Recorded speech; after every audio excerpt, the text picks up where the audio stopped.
Hello dear student, कैसे हैं आप लोग। आज हम बात करेंगे बहुत इंपॉर्टेंट टॉपिक ज्योमेट्री का, जो कि है क्लास 8th और एक्सरसाइज 4.1 यानी चैप्टर 4 का पहला एक्सरसाइज। किसी भी क्वाड्रिलेटरल को हम कैसे कंस्ट्रक्ट कर सकते हैं। ठीक है, ये 4 से 5 नंबर का क्वेश्चन आता है एग्जाम में। अगर आपके पास कोई क्वाड्रिलेटरल कंस्ट्रक्ट करने के लिए है तो आपको कम से कम 5 चीज़ों की ज़रूरत पड़ती है। तो यहाँ पे दिया हुआ है quadrilateral A B C D, कह रहा है आपको कंस्ट्रक्ट करिए, जिसमें A B B C C D A D और ए सी 4 साइड है और एक डायगनल है। डायगनल को हिंदी में कहते हैं विकर्ण। तो कैसे पहचानेंगे कि ये डायगनल है। तो डायगनल की क्या खास बात होती है, तो एक वर्टेक्स छोड़ के अगर वो नाम लिखा हुआ है तो समझ लो आप वो डायगनल है। जैसे मान लो, एक इमेजिन कर लो कि ये ए बी सी डी है, तो ए से लिया मैंने, बी को छोड़ के सी ले लिया, तो ए सी, तो ये एक डायगनल हो गया। तो यहाँ पे ए सी जो है वो आपके लिए डायगनल है। ओके, तो 4 साइड है और एक डायगोनल है, तो आप आसानी से इस क्वेश्चन को कर सकते हैं। आपके पास क्या होना चाहिए, एक स्केल होना चाहिए, आपके पास एक कंपास होना चाहिए और आपके पास एक प्रोटेक्टर होना चाहिए। ठीक है, मैंने यहाँ पे पेन यूज़ किया है ताकि आपको अच्छा दिखे, लेकिन आप एग्जाम में इसको पेंसिल से ही करेंगे। सबसे पहले आप देखिए, किसी भी साइड को ले लीजिए। सबसे पहले इन्होंने लिखा है ए बी 4.5, तो आप ए बी 4.5 को कैसे लोगे।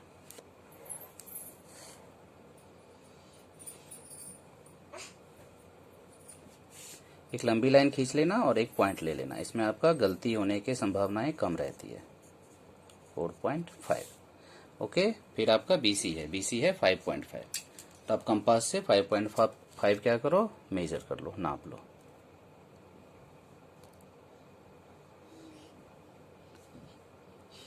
ठीक है, और BC, तो BC किधर होगा, तो एक मैंने आपको पहले से दिखा रखा है, AB इधर है तो C इधर होगा, तो आप BC इधर लो। आप यहाँ B से पॉइंट रख के एक आर्क मार लो हवा में, एक फॉल्स आर्क। आपको अभी पता नहीं है कि सी कहाँ है, तो सी से रिलेटेड एक पॉइंट ढूंढो आप। तो ए सी, देखो ए और सी, तो ए सी कितना है 7 सेंटीमीटर। आप 7 सेंटीमीटर ले लो। इसे ज़रा ठीक से आप नापना, नहीं तो गलतियाँ हो सकती है। ये रहा आपका ए सी। अब ये जो पॉइंट है ये कॉमन पॉइंट है। इस पॉइंट पे आपका बी सी भी मिल रहा है और ए सी भी मिल रहा है, तो आप इसको सी मान सकते हैं। इसको आप ऐसे खींच लो, ये आपको सी डिराइव हो गया यहाँ पे, एयर इज योर सी। अब आप यहाँ से सी डी ले लीजिए 4 सेंटीमीटर।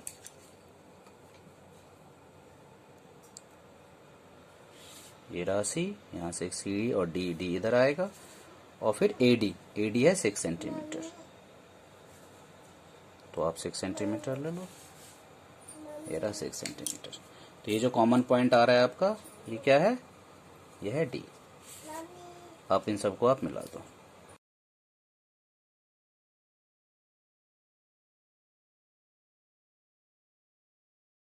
कितनी आसानी से ये आपका काम कंप्लीट हो जाता है।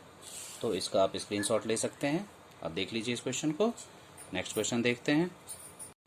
चलिए, ये आ गया क्वेश्चन 2 अपने पास। क्वाड्रिलेटरल JUMP जंप आपको बनाना है। आप वही क्वेश्चन गिवन है सेम, 4 साइड दे रखा है और एक डायगोनल दे रखा है। डायगोनल कैसे पहचानेंगे, इसमें वही एक वर्टेक्स छोड़ के JUMP, और PU दे रखा है, तो PU जो है वो एक तरह से आपका डायगोनल है। ओके, तो आप इस कंस्ट्रक्शन को सेम उसी मैनर से बनाएंगे जैसे पिछले क्वेश्चन को आपने बनाया था। आप JU को लेट कर लो, सबसे पहले JU बना लो। JU को कैसे बनाएंगे, यहाँ देख लीजिए, JU 3.5, 3 से लूंगा तो 6.5 तक आएगा। ये छोटे छोटे साइड दे रखे हैं इसमें। JU, फिर UM है 4 सेंटीमीटर, तो 4 सेंटीमीटर कैसे लोगे आप, वेरी इजी। U से एक आर्क ले लो M की तरफ, अभी M आपको मिला नहीं है। फिर JUMP, अब ये M कैसे मिलेगा, सबसे पहले J से आप JUMP, JP भी ले लो आप। JP कितना है, PJ या JP एक ही बात है, 4.5।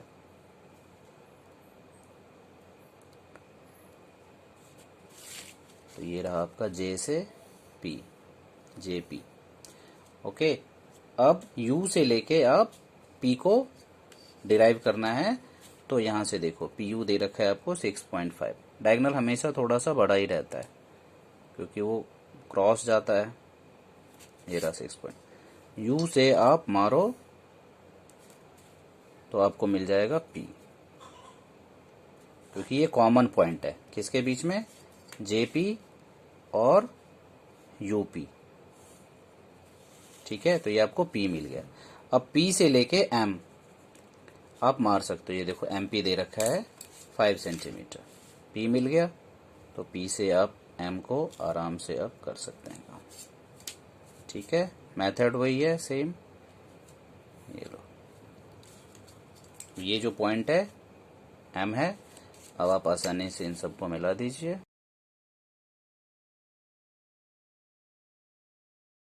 ये लो, आपका JUMP रेडी है। ये डायगोनल दे रखा है आपको 6.5। इसके स्टेप्स जो हैं वो लिख लेना, बहुत ही आसान होते हैं। ओके, क्वेश्चन नंबर 3 देखिए। आपको दे रखा है एक पैरेललोग्राम। पैरेललोग्राम क्या होता है, सबसे पहले आपको ये समझना है। तो parallelogram is a quadrilateral in which opposite sides are parallel and equal. जिसकी आमने सामने की जो भुजाएं होती हैं वो इक्वल, ये इसके इक्वल और पैरेलल होगी और ये इसके इक्वल और पैरेलल होगी। इसे कहते हैं पैरेललोग्राम। हिंदी में इसको कहते हैं समांतर चतुर्भुज। समांतर चतुर्भुज जिसके आमने सामने की भुजाएं समांतर और बराबर होती हैं, उसे हम समांतर चतुर्भुज कहते हैं। तो आपको क्या क्या गिवन है इसमें, देखो 5 चीजें होनी चाहिए, बट यहाँ तो 3 ही चीज है। कैसे बनाएंगे, सिंपल है। OR देखिए, OR ये दे रखा है आपको कितना, 6 सेंटीमीटर। तो ऑब्वियसली ME जो है वो आपको 6 सेंटीमीटर मिल गया। ME 6 सेंटीमीटर आप लिख लो। क्यों, आप यहाँ पे लिख देना opposite sides are equal in parallelogram. Clear है। फिर आपको दे रखा है RE या ER 7.5 4.5 सॉरी। तो इसका जस्ट ऑपोजिट ये भी इक्वल हो जाएगा, यानी MO दे रखा है आपको 4.5। अब आपको क्या चाहिए, एक डायगोनल चाहिए। डायगोनल है EO, E से लेके O 7.5 सेंटीमीटर। तो सेम वही क्वेश्चन हो गया ना जैसा अभी आपने बनाया था। आप इस क्वेश्चन को आराम से बना सकते हैं। ठीक है, आप क्या ले लो, OR ले लो 6 सेंटीमीटर या ER ले लो सबसे पहले। तो ER कैसे बनेगा आपका, ER कितना है, तो ER है RE एक ही बात है 4.5। ये आ गया। मैं इस फोटो के हिसाब से बना रहा हूँ, आप किसी भी हिसाब से बना सकते हैं, कोई कंपलसरी नहीं है कि पहले ER ही लेना है। ओके, फिर ER के बाद RO आएगा और फिर EO, क्योंकि ये देखो ये 2 लाइन यहाँ पे क्रॉस होंगी तो मुझे O मिल जाएगा। तो सबसे पहले मैं क्या करूँगा, वेरी सिंपल, मैं RO या OR 6 सेंटीमीटर है उसे लूँगा। मेरा 6 सेंटीमीटर। ठीक है, और फिर मैं EO कितना है 7.5 सेंटीमीटर लूँगा। ये डायगोनल है आपका विकर्ण। ये देखो आपको मिल गया जो चाहिए था। क्या चाहिए था आपको, आपको चाहिए था O मिल गया। ओके, फिर आप O से M लेना और E से M लेना। तो OM कितना है आपका, OM या MO यह है 4.5, पहले ही मैंने आपको कर रखा है। तो आप स्केल पे नापने से अच्छा आप इसको नाप लो 4.5, ये आ गया 4.5। और फिर यहाँ से जो आप लोगे EM या ME वो 6 सेंटीमीटर, तो 6 सेंटीमीटर आप स्केल से नापने से अच्छा यही नाप लो, क्योंकि ये भी 6 था, ये भी 6 होगा। ये लो आपको मिल गया M। यहाँ से इसको मिला दो।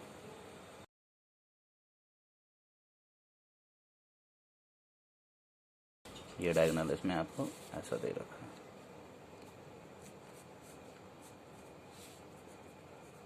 ठीक है, ये सब इसकी कंस्ट्रक्शंस आप लिख लेना इसी तरह से। ओके, चलिए नेक्स्ट क्वेश्चन देखते हैं। नेक्स्ट क्वेश्चन क्या है, एक रोम्बस दे रखा है आपको। क्या दे रखा है, एक रोम्बस दे रखा है। Rhombus best BEST rhombus.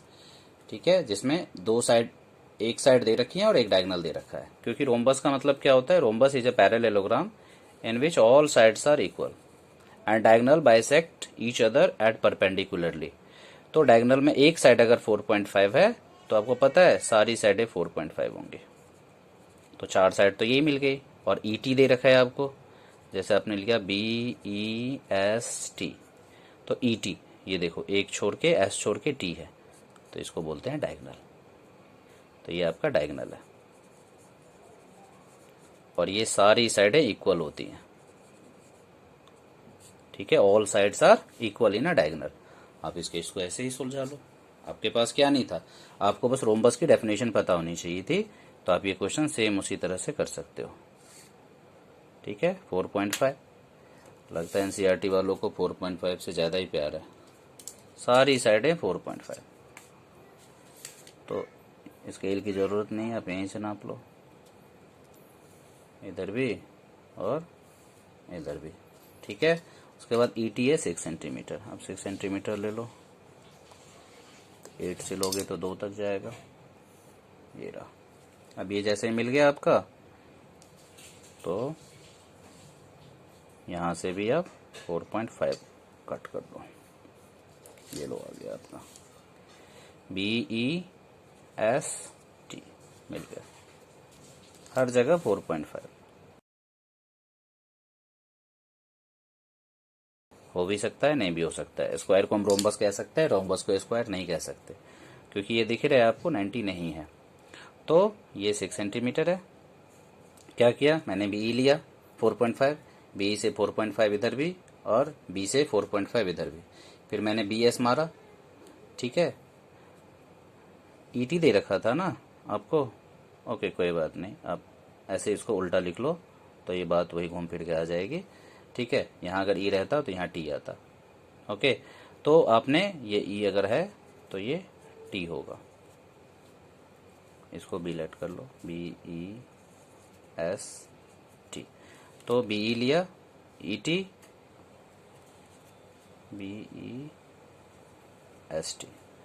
तो ET मैंने लिया यहाँ से 6 सेंटीमीटर, और उसके बाद यहाँ से 4.5, यहाँ से भी 4.5, इस तरह से आपको सब मिल गया।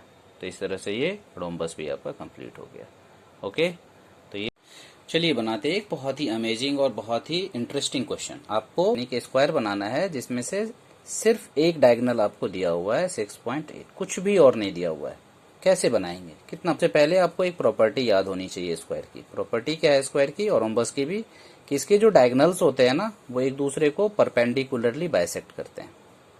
परपेंडिकुलरली यानी जहाँ पे वो काटते हैं एक दूसरे को, वहाँ पे 90 का एंगल बनता है, और बाइसेक्ट करते हैं, यानी ये इक्वल इसके, ये इक्वल इसके। और उनके डायगोनल्स जो होते हैं स्क्वायर के डायगोनल्स, वो रेक्टेंगल की तरह ही इक्वल भी होते हैं। डायगोनल्स आर इक्वल साइज का, जैसे रोम्बस में कंपलसरी नहीं है, पर डायगोनल में कंपलसरी है कि डायगोनल और रेक्टेंगल में, सॉरी स्क्वायर और रेक्टेंगल में, कि उनके जो डायगोनल्स होते हैं वो इक्वल होते हैं। मान लो कि एक डायगोनल है, स्क्वायर है ABCD, तो इसका जो AC है डायगोनल वो इक्वल होना चाहिए BD के, तभी ये स्क्वायर होगा। तो इसके दोनों डायगोनल्स इक्वल होने चाहिए। तो सबसे पहली बात आपको गिवन क्या है, आपको एक डायगोनल गिवन है, AC गिवन है 6.8, तो ये BD भी होगा 6.8। अब कैसे बनाएंगे इसको, हेयर वी गो। सबसे पहले आप क्या करेंगे, 6.8 सेंटीमीटर का एक डायगोनल ले लीजिए, ये आ गया 6.8। इसका नाम A, तो इसका नाम रखना C, एक वर्टेक्स छोड़ के, क्योंकि ये डायगोनल है, ये साइड नहीं है। अब इसको आप परपेंडिकुलरली बाइसेक्ट कर लो। आपने बहुत बचपन से ये सब चीज़ें सीख रखी हैं, प्राइमरी है, एलिमेंट्री है ये ज्योमेट्री का। हाफ से ज़्यादा आर्क लेना, एक ऊपर एक नीचे, और उसी आर्क से इस पोल से भी आपने इसको क्रॉस करना है। ये आपका परपेंडिकुलरली बाइसेक्ट हो गया, यानी ये आधा भी हो गया, और ये 90 का एंगल भी बनेगा। ठीक है, ये देखो ये 90 का एंगल भी बनेगा, और यहाँ पे ये 6.8 है, तो ये पक्का 3.4 होगा, ये 3.4 होगा। ओके, अब इतना ही 3.4 ही आपको इधर से इधर भी मारना है, और इधर से इधर, या तो आप स्केल पे नाप लो या यहीं से ले लो, क्योंकि ये भी तो आधा ही है। और ये कॉन्फिडेंस है आपको कि 3.4 मैंने काटा है, तो ये 3.4 ही आएगा। देखो दोनों साइड मैंने ले लिया। अब आपको 2 पॉइंट मिल गए, ये A तो ये होगा B, ये C तो ये होगा D। अब जो आपको स्क्वायर मिलने वाला है वो कुछ ऐसा है।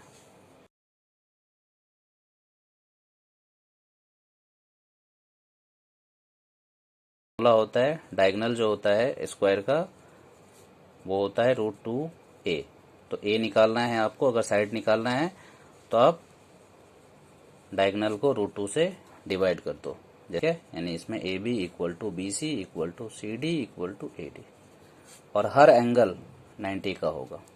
ये जितने भी एंगल हैं ये सब 90 के होंगे। ओके, तो ये बहुत ही अमेजिंग क्वेश्चन था। अक्सर ये RS अग्रवाल की बुक में भी है, चैप्टर 17 है उनमें, NCERT में नहीं दिया हुआ है, लेकिन आपको ऐसे पैटर्न के क्वेश्चन बनाने चाहिए। अगर आपको हमारा काम पसंद आया हो तो हमारे चैनल को लाइक करें, सब्सक्राइब करें और दोस्तों के साथ शेयर करें। Thank you.